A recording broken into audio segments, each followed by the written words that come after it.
लेकिन आप लोग एक वर्ड सुने रहोगे demand, even if you are not from economics, आप लोग एक वर्ड सुने रहोगे demand. What do you think इसका मतलब होता होगा? इकोनॉमिक्स हम लोग को बोलता है कि यू नीड 5 थिंग्स। ये 5 चीजें जब होती है present at the particular point of time, तब उसको बोला जाता है वो डिमांड है। ये 5 चीजें क्या है? सबसे पहला तो आपका डिजायर होना चाहिए कोई भी चीज को लेने का। Then there should be a willingness to pay. Willingness to pay का मतलब क्या है? कि शॉपकीपर को पैसा देने का इच्छा भी हो, ऐसा नहीं कि मैं सामान लेके भाग जाऊं। तो मेरे पास एक डिजायर होना चाहिए, मेरे पास एक विलिंगनेस होना चाहिए कि I have a willingness to pay. Then there should be an ability to pay. Ability to pay का मतलब क्या होता है? मेरा वो औकात भी होना चाहिए कि मैं शॉपकीपर को पैसे दे पाऊं at a particular price and at a particular time. So demand किसको बोला जाता है sir? Whenever there is a desire for a commodity backed by willingness and ability to pay at a particular price at a particular time, then only you will call that desire a demand। Generally अगर कोई भी element missing होता है तो आप उसको demand नहीं बोलते। ठीक, चलिए इसको लिख देते हैं।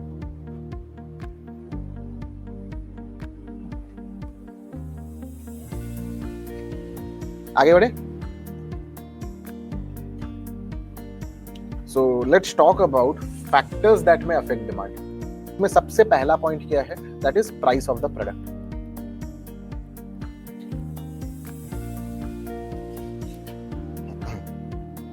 फैक्टर्स अफेक्टिंग डिमांड, सबसे पहला चीज जो मेरे डिमांड को अफेक्ट करता है, price of the product. If the price of a product increases my demand will fall. 20 रुपए का आलू पराठा की जगह अगर उसका प्राइसेस 50 रुपए हो गया तो अचानक से मेरे डिमांड का यूनिट्स क्या हो जाएगा? फॉल करेगा। एंड वाइस वर्सा, अगर कभी भी कोई चीज का प्राइस कमता है तो मेरा डिमांड बढ़ जाता है।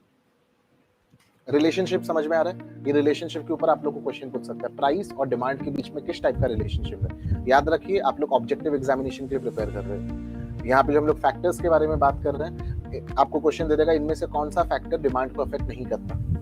या फिर जो हम लोग डिमांड के एलिमेंट्स के बारे में बात किए, यहाँ से क्वेश्चन आ सकता है इनमें से कौन सा element is not for demand, इनमें से कौन सा point is not for demand. तो सबसे पहला चीज प्राइस ऑफ द प्रोडक्ट, और यहाँ पे हम लोग एस्टैब्लिश किए कि sir there exists a inverse relationship between price and demand. So there exists an inverse को बहुत बार नेगेटिव भी बोला जाता है, इनवर्स रिलेशनशिप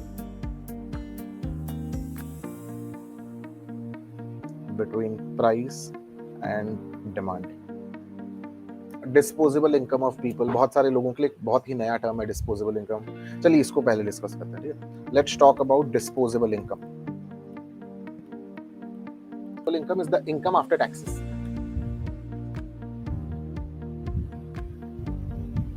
सो हम लोग बात कर रहे हैं what are the factors affecting demand. तो डिस्पोजेबल इनकम के पॉइंट ऑफ व्यू से there can be 2 different types of goods. There can be a normal good and there can be a inferior good। Normal good क्या होता है? Normal good वो सारे goods होते हैं जहां पे इनकम बढ़ने से डिमांड भी बढ़ता है। इंफीरियर गुड क्या होता है? ये वो सारे गुड्स होते हैं जहां पे इनकम बढ़ने से डिमांड घटता है। तो अगर इनकम और डिमांड के बीच में एक डायरेक्ट रिलेशनशिप है, that is classified as a normal good. Income और डिमांड के बीच में इनवर्स रिलेशनशिप है, that is classified as inferior good. Income को इकोनॉमिक्स में वाई से डिनोट किया जाता है, कंफ्यूज मत होना। अब आते हैं तीसरे पॉइंट की तरफ, that can affect my demand is prices of the related good. 2 types of related goods. We have substitute goods and we have complementary goods.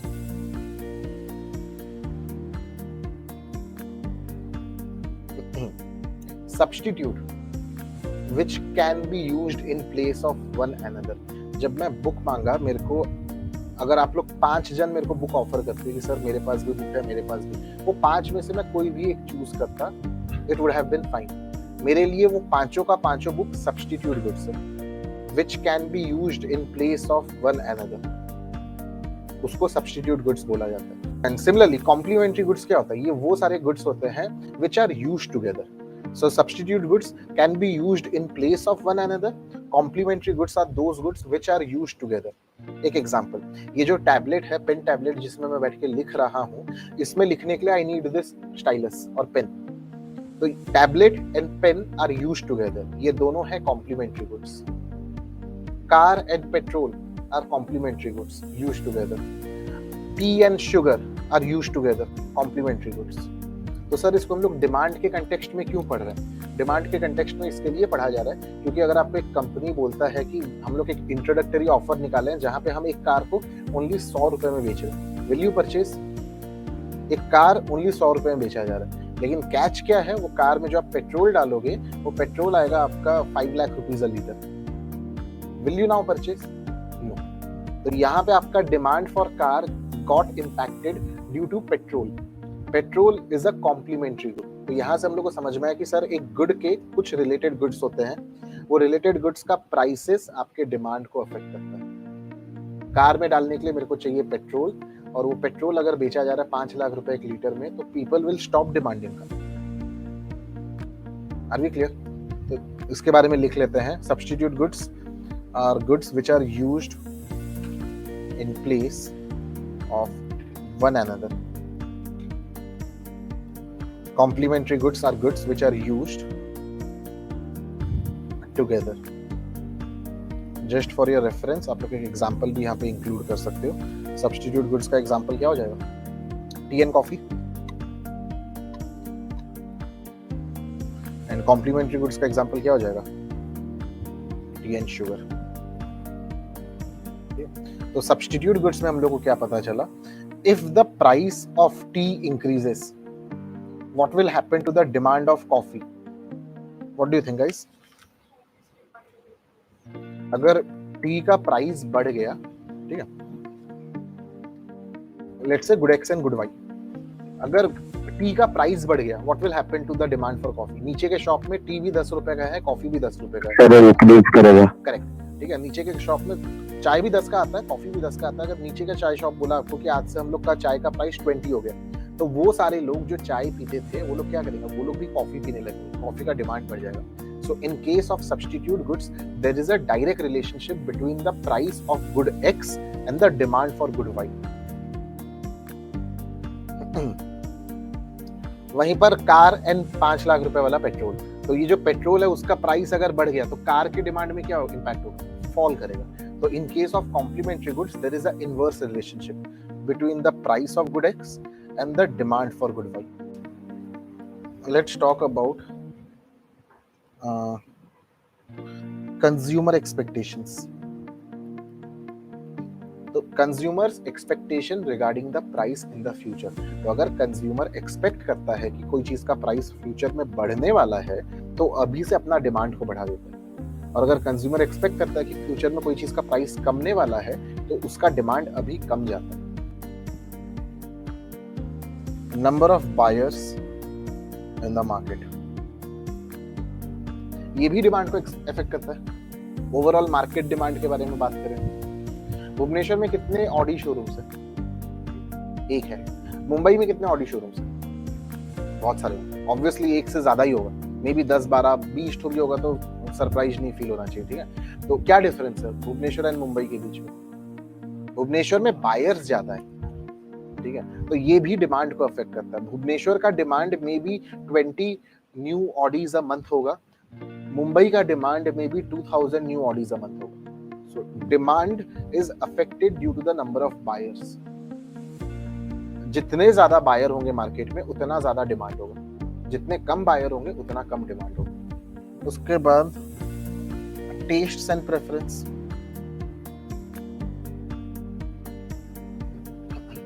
demand is also affected by society's belief, society's taste, society's preference. Are we clear? तो अगर society में कोई चीज को ज्यादा prefer किया जाएगा तो उसका डिमांड ज्यादा रहेगा, कोई चीज को कम प्रेफर किया जाएगा तो उसका डिमांड कम रहेगा। एंड इसके अलावा और भी बहुत सारे पॉइंट्स हो सकते हैं, ठीक है। Then we have size of population. Population बहुत ज्यादा होगा कहीं पर, वहां पे डिमांड भी बहुत ज्यादा होता है। पॉपुलेशन बहुत कम होगा कहीं पर, वहां पे डिमांड भी कम होता है। Then we have composition of population.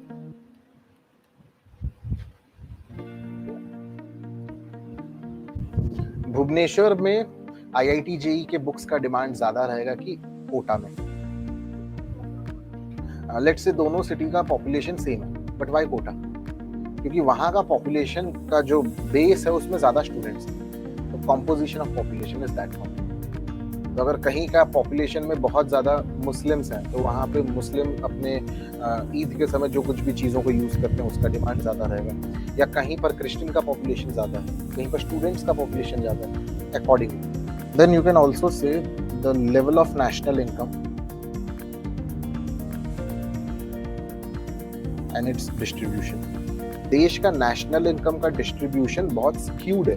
Skewed मतलब ज़्यादा से ज़्यादा पैसा जा रहा है रिच के पास, बहुत कम पैसे आ रहे हैं पुअर के पास। तो उस केस में डिमांड के बारे में आप क्या बोलोगे? सर शायद डिमांड कम रहे सोसाइटी में, क्योंकि पुअर के पास तो पैसे है ही नहीं। रिच देश का 140 करोड़ के पॉपुलेशन में कितने रिच होंगे? मे बी 10,000 रिच होंगे, वो कितना ही डिमांड करेंगे। ठीक है, तो अगर नेशनल इनकम का डिस्ट्रीब्यूशन बहुत ज्यादा स्क्यूड होता है तो शायद एक इकोनॉमी में डिमांड उतना ना रहे, एंड वाइस वर्सा। तो अगर एक सोसाइटी में कंज्यूमर क्रेडिट फैसिलिटी बहुत वेल डेवलप्ड है तो वहां पे डिमांड ज्यादा रहेगा। वहीं पर अगर वो क्रेडिट फैसिलिटी इतना वेल डेवलप नहीं है, वहां पे डिमांड कम रहेगा। So even if you don't have 40,000 rupees with you right now, 400 रुपए भी ना हो तब भी आप एक 40,000 का फोन को डिमांड कर सकते हो। Is it clear? So availability of consumer credit facility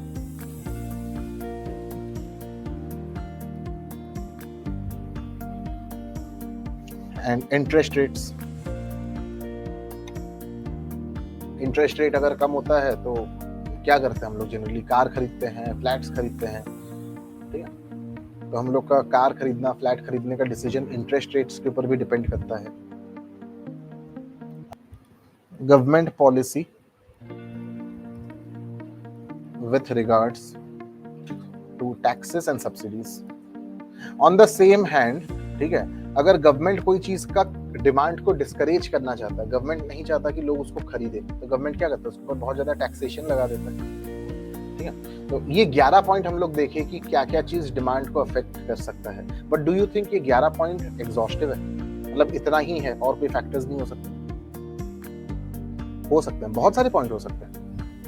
बहुत, there can be multiple other points जो कि एक इंसान के डिमांड को अफेक्ट करे। हम लोग पढ़ ही नहीं रहे, लेकिन अगर कभी आएगा तो will you be able to make a guess?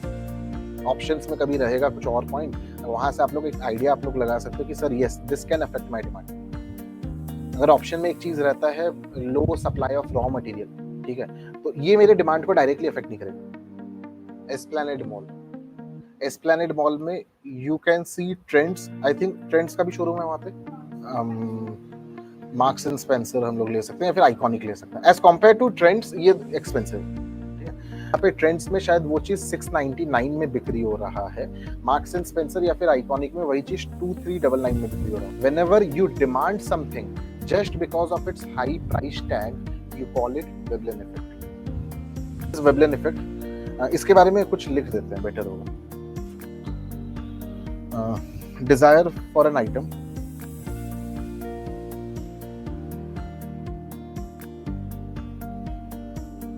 for its high price tag.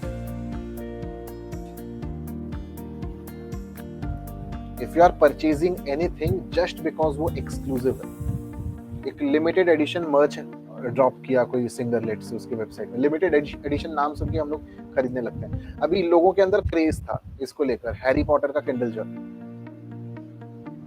Harry Potter का किंडर जॉय को लेकर लोगों के अंदर क्रेज था। I don't know what was the craze, ठीक है, लेकिन लोग खरीदते थे, ठीक है, बहुत सारा। और वो मतलब रेडिट या फिर इंस्टाग्राम में मैं देखता कि लोग बकायदा डालते कि हाँ it is available in that shop, it is available in this shop.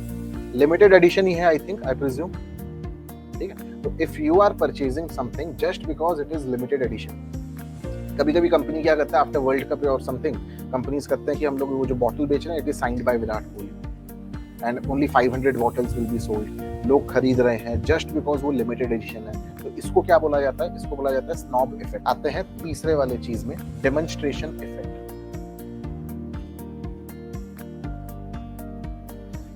Demonstration effect मतलब अगर कोई चीज बहुत वायरल हो जाता है या फिर मैं किसी और के पास देखता हूं तो I start demanding it for my self, इसको बोला जाता है डेमोन्स्ट्रेशन इफेक्ट।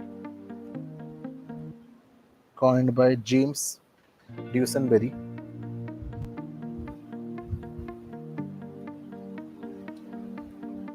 ठीक है, नाम दिया है तो एग्जाम में क्वेश्चन बन के आ सकता है, इनमें से कौन सा effect was given by James Duesenberry. You should know it is demonstration effect. Option में आप लोगों को विबलेन कुछ भी देगा और कहीं पर कोई चीज का नाम नहीं दिया हुआ है, तो इसका नाम देख लीजिए।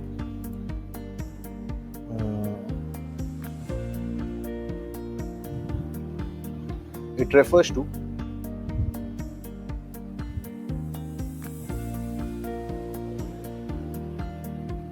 और एक बार बोलिए Shubham. Demonstration effect. It was coined by James Dusenberry. It was given by.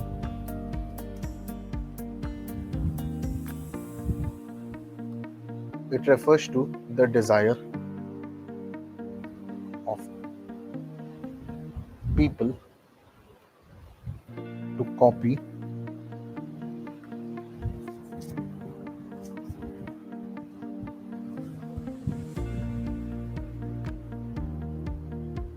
the consumption behavior of others. Bandwagon effect.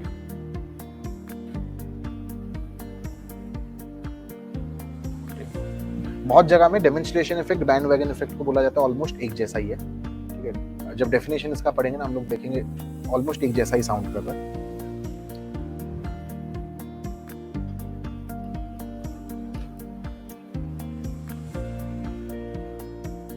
It refers to the extent to which the demand for a commodity is increased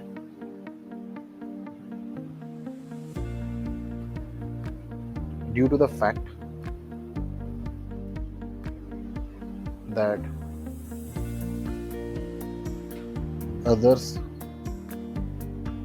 are also consuming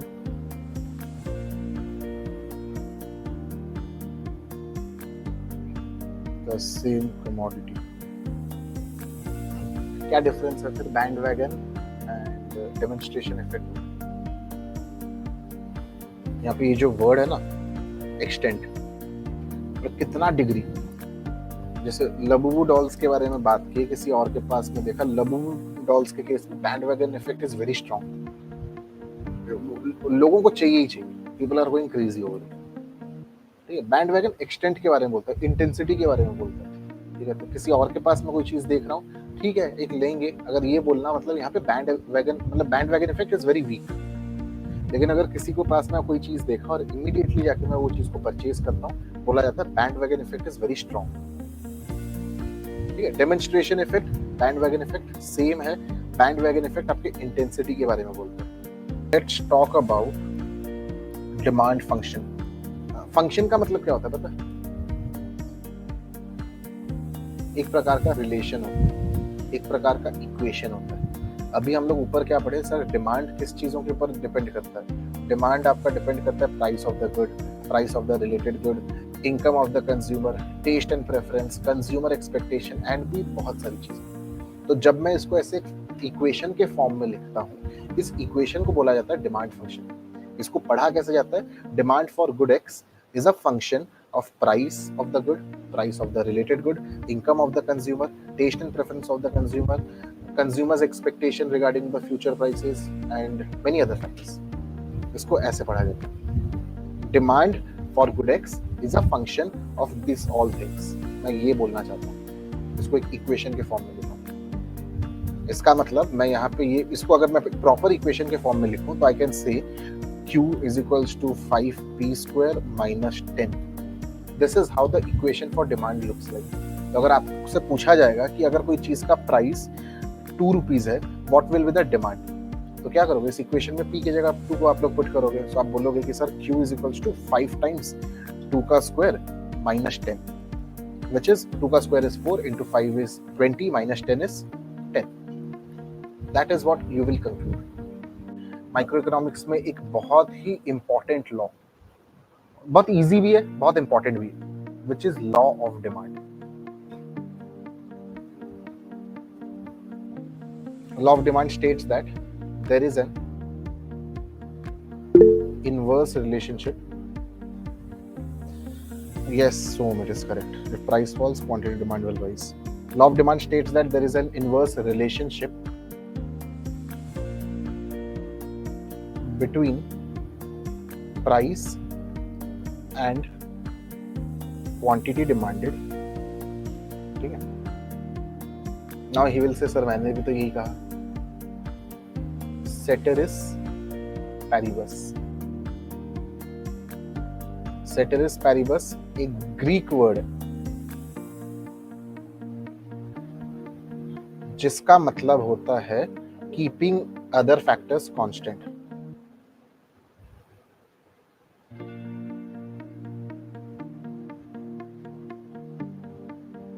Law of demand states that there is an inverse relationship between price and quantity demanded, keeping other factors constant. Sir, ये other factors क्या है? Prices of related goods, income of the consumer, taste and preference, consumer expectation. मतलब मैं ये बोलना चाहता हूँ कि अभी ऊपर हम लोग 11-12 पॉइंट्स देखे जो कि मेरे डिमांड को अफेक्ट करता है. तो जब मैं लॉ ऑफ डिमांड स्टडी करना चाहता हूँ, ये 11-12 पॉइंट्स जो भी था, प्राइस के अलावा हर किसी को मैं कांस्टेंट अज्यूम करके चलूँ. While studying the law of demand, I will assume that there is no change in consumers' income. I will assume that there is no change in tastes and preference. I will assume that there is no change in the prices of substitute goods. There is no change in the prices of complementary goods, and so on. तो ये सारी चीज को अगर मैं constant रखूंगा और अब अगर मैं कोई प्रोडक्ट का प्राइस को कम करता हूँ तो डिमांड क्या होगा? डिमांड बढ़ना चाहिए, डेफिनेटली बढ़ना चाहिए. अब भी मन में कुछ लोगों का डाउट है, ठीक है? तो लेट्स से अगर मैं चीजों को कांस्टेंट नहीं रखता और अगर कोई चीज का प्राइस बढ़ता तो यू विल से कि सर डिमांड तो फॉल करना चाहिए, लेकिन एट द सेम मोमेंट वो इंसान का इनकम 100 टाइम्स बढ़ रहा है, तो प्राइस बढ़ने से क्या उसका डिमांड फिर फॉल करेगा? जरूरी है? तो बहुत कंफ्लिक्टिंग व्यूज हो सकते हैं इसको लेकर, हम लोग कंक्लूजन्स को ड्रॉ नहीं कर पाएंगे. तो करके जब लॉ ऑफ डिमांड को पढ़ा जाता है, अज्यूम कर लो कि sir there is no change in income, there is no change in the price of substitute goods, there is no change in the price of complementary goods, there is no change in taste and preference, there is no change in governments policy regarding taxation and subsidies. तो ये सारे चीजों का constant assume करके अब अगर आप prices को बढ़ाते हो तो what will happen to demand? It will definitely fall. Are we clear? तो इस वजह से ये वर्ड इंपॉर्टेंट है. ceteris paribus मतलब keeping other factors constant. Greek word है, it means keeping other factors constant. And what are the other factors? All factors except price. Factors except price. सारे factors price को छोड़ के constant assume करके हम चल रहे हैं क्योंकि price change हो रहा है बस. Let's talk about demand schedule. ये word schedule का मतलब क्या होता है नीमा? In the world of statistics, in the world of economics, schedule का मतलब एक टेबल होता है. Table that contains rows and columns. अगर मैं कोई चीज को ऐसे टेबुलर फॉर्मेट में लिखूं तो अभी तक तो आप लोग उसको टेबल बोलना ही सीखे हो.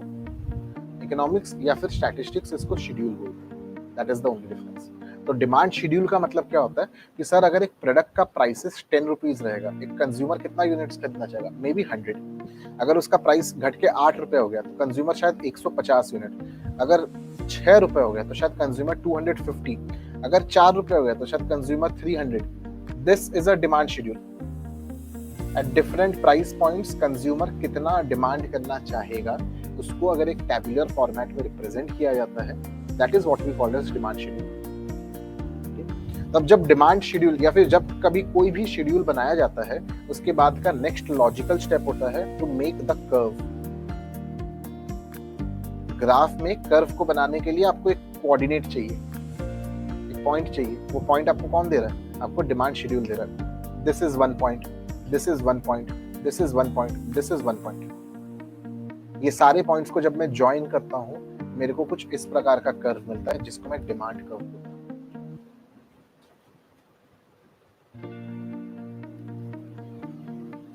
On the y-axis, we always have price. On the x-axis, we always have quantity. So that was demand schedule. And this is demand curve. Demand curve के बारे में कुछ फैक्ट्स कि हमेशा वाई एक्सिस में प्राइस को ही लिखा जाता है, एक्स एक्सिस में क्वांटिटी को ही लिखा जाता है। दूसरा चीज, डिमांड कर्व हमेशा मेरा डाउनवर्ड स्लोपिंग ही होता है, ठीक है। डाउनवर्ड स्लोपिंग, ये जो नीचे जा रहा है इसको डाउनवर्ड स्लोपिंग बोला जाता है, या फिर इसको इनवर्सली स्लोप्ड भी बोला जाता है, नेगेटिवली स्लोप्ड भी बोला जाता है।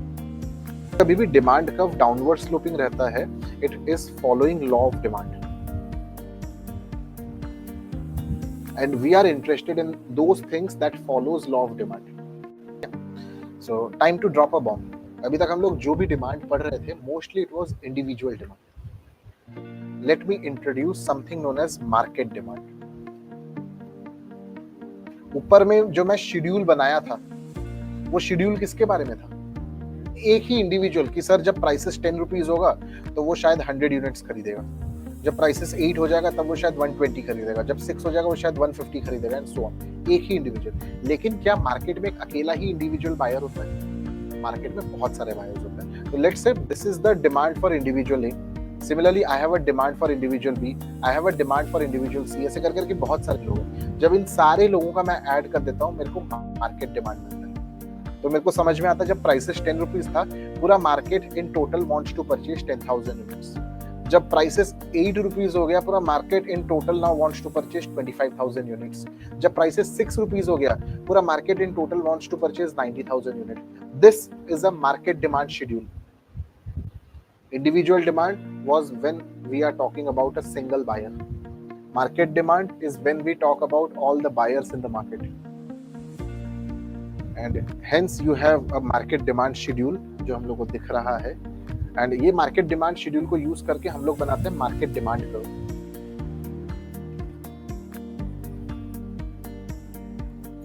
तो अगर ये आपका इंडिविजुअल डिमांड कर्व है, तो ये आपका कुछ मार्केट डिमांड कर्व।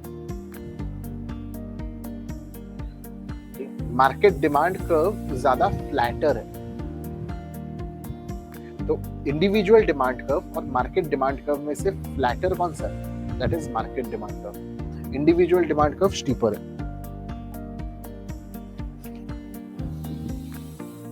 इसके पीछे का रीजन एनीवन, लाइक आप लोग गेस कर सकते हो? Why do you think individual demand curve is steeper, market demand curve is flatter?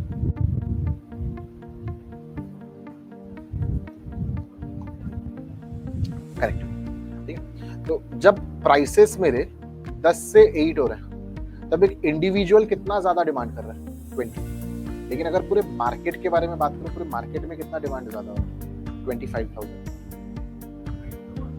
ठीक है। अगर इक्लेयर्स के बारे में बात करें, जो 1-2 रुपए का आता है ना, कितने का आता है? अभी भी 1 रुपए का आता है, 2 रुपए हो गए हैं, ठीक है। तो लेट्स से अगर पहले हम लोग 10 ठो खरीदते थे, अब 1 रुपए का जब आता था, पता चला कि वो 2 रुपीज हो चुका है। Maybe now you are purchasing 5, for you it is 5 less, but for the entire Bhubaneswar market it is 1 crore units less. Market में चेंजेस बहुत ज्यादा होता है as compare to individual change. Are we clear? आप कहीं पर सुबह सुबह या शाम को नाश्ता आपको करना पसंद है, वो नॉर्मली आपको एक समोसा या कोई भी एक 7 रुपीज पर पीस देता है। आप उसके शॉप जाते हो, आप 4 पीस लेते हो, यू पे 28 रुपीज, यू आर हैप्पी। लेकिन अगर शॉपकीपर आपको बोला कि भैया प्राइसेस अब बढ़ के 10 रुपए हो गए, तो पहले जो आप 4 यूनिट खरीदते हैं, अब आप कितना यूनिट खरीदोगे? 3 यूनिट खरीदोगे। You are paying more, you are getting only 3 units. तो जब प्राइसेस बढ़ा, for you the change is 1, but for the entire market the change is maybe 1000 units. तो ये रीजन है जिस वजह से market demand curve is flatter. So why market demand curve is flatter than the individual demand curve? Because the proportionate change in market demand is much more than the proportionate change in individual demand.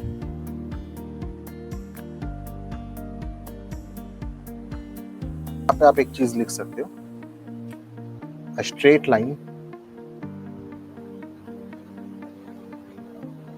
demand curve is represented by a linear demand function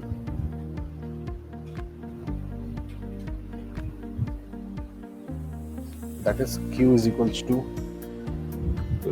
A minus BP where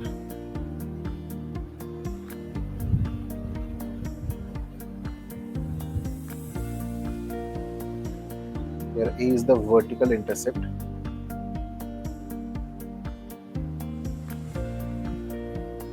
and B is the slope. पहले paragraph में आप लोग को यही बोलना चाह रहा हूँ कि अगर मेरा डिमांड कर्व एक स्ट्रेट लाइन है, ठीक है, तो हर एक ग्राफ में जो कोई भी आप कर्व बना लो, लाइन बना लो, हर एक चीज का इक्वेशन होता है। तो मैं ये बोलना चाहता हूँ अगर मेरा डिमांड कर्व एक स्ट्रेट लाइन है तो इसका जो डिमांड फंक्शन है वो भी एक लीनियर है। लीनियर मतलब स्ट्रेट, जो कि कुछ ऐसा दिखता है। तो अगर आपको एक डिमांड फंक्शन दिया गया है Q is equals to 5 minus 3P और आपको पूछा जाएगा कि ये डिमांड फंक्शन देख के बताइए डिमांड कर्व जो बनेगा वो स्ट्रेट लाइन बनेगा कि कुछ और कर्व्स बनेगा, कुछ ऐसे कर्व कुछ भी बनेगा। तो क्योंकि ये एक लीनियर डिमांड फंक्शन हम लोग को दिख रहा है तो यहाँ से हम बोलते हैं कि सर वो एक स्ट्रेट लाइन बनेगा। जिसमें मैं बोलने का कोशिश कर रहा हूँ ये जो कांस्टेंट नंबर A है वो इसका वर्टिकल इंटरसेप्ट है और ये जो कांस्टेंट नंबर B है वो उसका स्लोप है। स्लोप मेजर करता है वही फ्लैटनेस या फिर स्टीपनेस को। Are we clear? Vertical intercept बोलने का मतलब यही है कि जब प्राइसेस जीरो रहेंगे तो उस समय मेरा डिमांड कितना रहेगा।